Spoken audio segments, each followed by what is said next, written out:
So friends, let's see this beautiful recipe of Khasta Kachori, which is such a lovely snack to make. So first I'm going to be soaking 2 cups of moong dal. Wash the moong dal well and soak it for about 3 hours. Now after 3 hours, we're going to drain out all the water and we're going to grind this to a nice coarse paste like this. Now transfer it to a bowl. Now in a pan, I've taken 2 tablespoons of ghee. Once the ghee melts, I'm going to add 1/4 cup of chickpea flour or besan. I'm going to fry the besan just a little bit in the ghee, just for about half a minute. Now I'm going to be adding 2 tablespoons of crushed fennel seeds or soft. So all I did is just crush this in my mortar and pestle lightly. Mix this in well into the besan. Next, I'm going to add half a teaspoon of cumin powder or jeera powder. Next goes in 1 teaspoon of coriander powder or dhania powder. Next, I'm going to add 1 teaspoon of amchur powder, which is dry mango powder. Half a teaspoon of turmeric or haldi powder.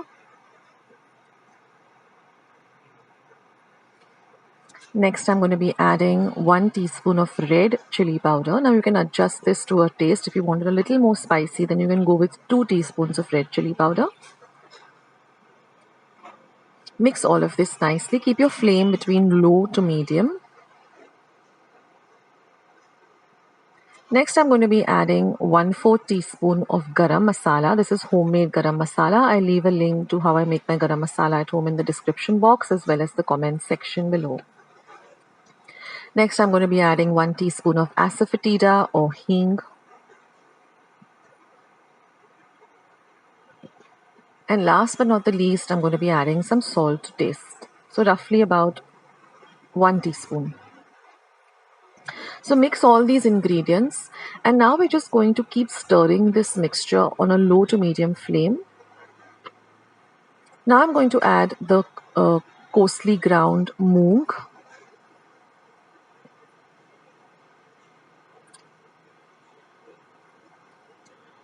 Mix the moong in really well with the rest of the mixture.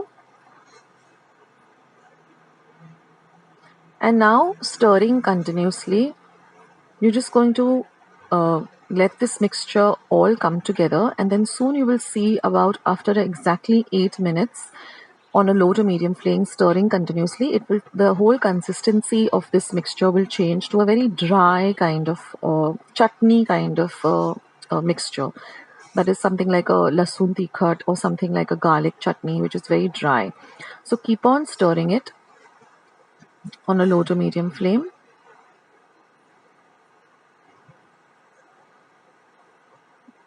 And after about 8 minutes, you will see how the consistency of this will change to something like this, which is a very dry powder chutney kind of a consistency. So now you can turn the flame off, let the mixture cool completely, and then you can transfer it to a bowl or an airtight container. So now let's move on to the dough. Now here I'm using 1 cup of whole wheat flour, which we use to make our chapatis or puris. Next, I'm going to add some salt to taste. 1 tablespoon of oil. And then I'm just going to mix this mixture really well till all of the flour gets coated with the oil. So take your time with this. Let it keep on mixing it till it resembles breadcrumbs.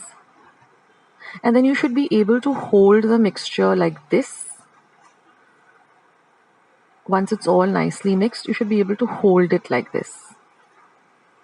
So now we can add the water. So add a little water at a time and we're going to form a nice firm dough.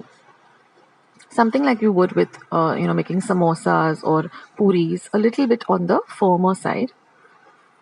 And then put a little bit of oil and then just set it aside for about 5 to 10 minutes to rest. After 5 to 10 minutes, just make small lemon-sized balls. And now we're just going to roll this out like a small puri. Then you can just get the filling, press the filling together like this, say about a teaspoon or a teaspoon and a half of the filling, place it in the center, and then just get all the ends together like you would when you're making an aloo paratha. Remove all the excess, press it down gently, and then just roll it very lightly, just a little, just like this, and then just smoothen out the ends. So in this way you can make all the kachoris. Ensure there are no open ends to the kachori, otherwise when you're frying it, all the filling will come out. So see that it's really sealed in well.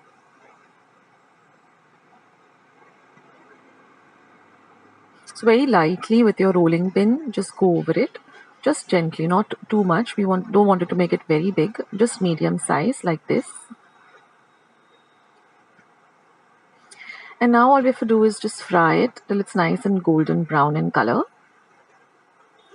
So once your oil is hot, just put one kachori at a time. Just put some oil on top of it like this, and don't keep your flame very high. The flame should be between low and medium, and just fry it till it's nice and golden brown in color. Doesn't take much time for these to get fried, and then just drain them on some kitchen towel. So in this way you can fry all the kachoris.